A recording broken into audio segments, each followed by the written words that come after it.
नमस्कार, आप सभी का हमारे चैनल जय गुरुदेव उत्तराखंड पर एक बार पुनः फिर से बहुत बहुत स्वागत है।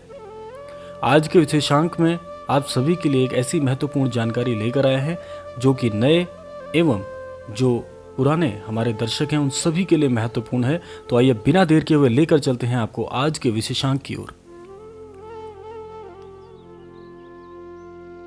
हमसे सबसे ज्यादा जो प्रश्न पूछा जा रहा है, आप सभी की प्रतिक्रियाओं के अनुरूप आज यह क्रमांक आप सभी के लिए एक प्रत्युत्तर भी है और एक जानकारी भी है।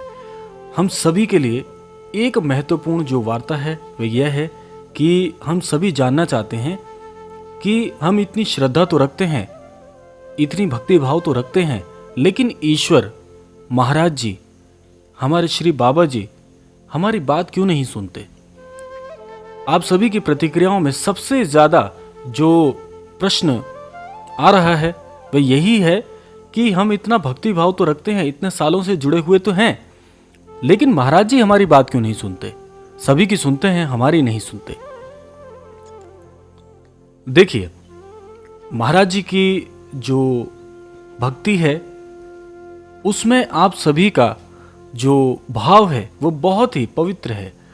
ये बात सभी को ज्ञात होती है कि जब भी हम किसी से भक्ति भाव रखते हैं तो वो बहुत पवित्र होता है, उसकी तुलना अतुलनीय है। लेकिन एक बात की भिन्नता सभी की भक्ति भाव में आती है। भिन्नता क्या होती है कि कोई किसी स्वरूप से पूजा करता है, विधान करता है, तो कोई किसी दूसरे स्वरूप, दूसरे विधि विधान से पूजा कार्य करता है।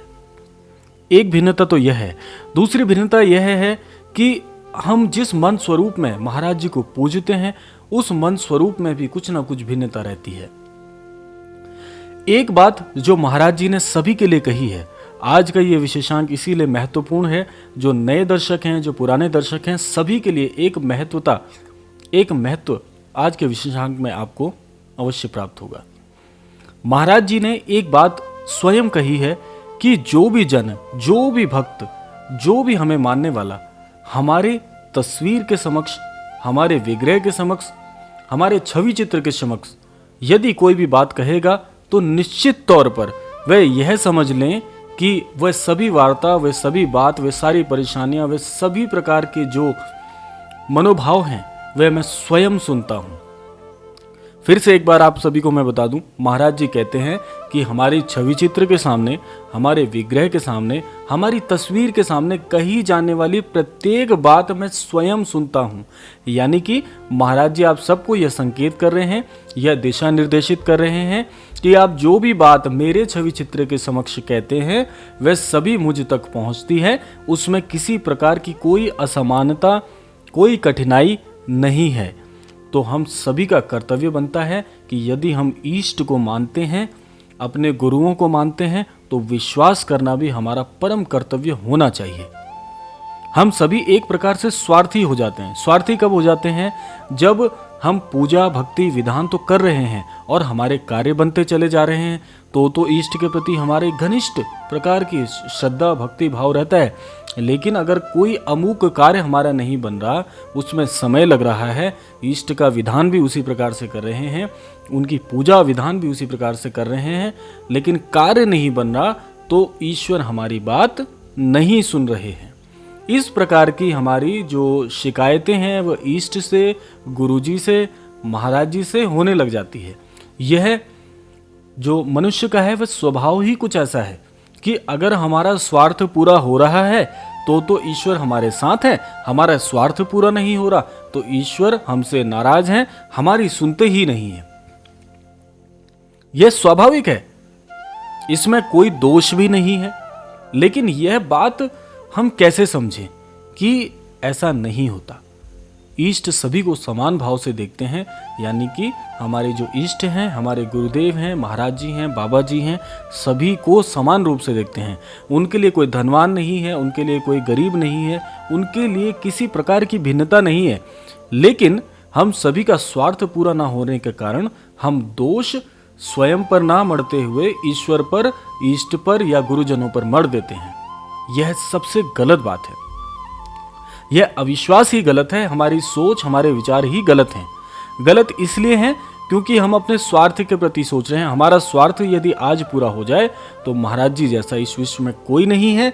हमारा स्वार्थ पूरा नहीं हो रहा, अरे महाराज जी तो हमारी सुनते ही नहीं है।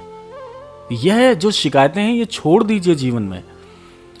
अच्छा, होता क्या है कि आपने यह बात अवश्य सुनी होगी, बचपन में सभी ने सुनी होगी कि जो भी होता है वह भले के लिए होता है।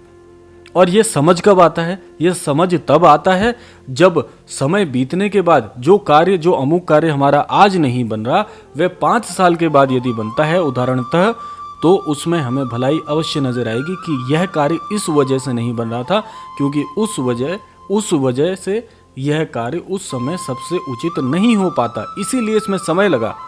तो यह भी कौन सोच रहा है? यह भी हमारे इष्ट, हमारे महाराज जी, हमारे गुरुदेव जी सोच रहे हैं कि अभी मैं इसको यह कार्य छोटे में संतुष्ट कर दूं तो वह इसके लिए उचित नहीं है। इसके लिए उचित यह था जिस चीज में समय लग रहा है। यह कार्य भी तो गुरु जी सोच रहे हैं, महाराज जी इस पर भी सोच रहे हैं। जो हमारे लिए सबसे उपयुक्त, सबसे अच्छा, सबसे बेहतर होगा वही हमें प्रदान किया जाता है। यह ईश्वरीय नियम है, ईश्वरीय शक्तियां हैं जो इस कार्य को विधान स्वरूप करती हैं।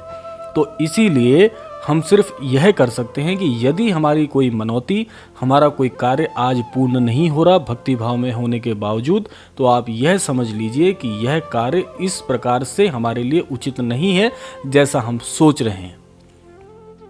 ईश्वर उसको अपने अनुसार ही करेंगे और हमारे लिए सबसे बेहतर जो होगा वही हमें प्रदान किया जाएगा।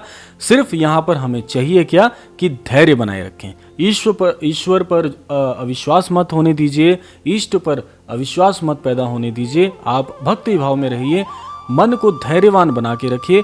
आप निश्चित तौर पर सफल होंगे। जब हमने आपको यह कहा है कि जब हमने अपनी चाबी, हमने अपनी नाव की पतवार महाराज जी के हाथों सौंप दी है, तो आप बिल्कुल निश्चिंत होकर बैठ जाइए। आपकी नाव डूबेगी नहीं, निश्चित तौर पर पार उतरेगी। जीवन में सबसे बेहतर जो आपके लिए होगा वही आपको मिलेगा। तो धैर्यवान बने रहिए। यही आज के विशेषांक का सबसे महत्वपूर्ण बिंदु है जो आपको समझाने के लिए आज ये विशेषांक इन 2 मुख्य पहलुओं पर बनाया गया था। तो यह था आज का विशेषांक। आशा करते हैं आपकी प्रतिक्रियाओं के अनुरूप आपको प्रत्युत्तर प्राप्त हो गया होगा। आज के विशेषांक से जीवन में आप धैर्य को बना के रखिए, धैर्य से सीखिए और निश्चित तौर पर आपके सभी कार्य बनेंगे। ऐसी कामना के साथ विदा लेते हैं आज के विशेषांक से। मिलते हैं अगले क्रमांक में। तब तक के लिए जय श्री राम, जय गुरुदेव, जय उत्तराखंड।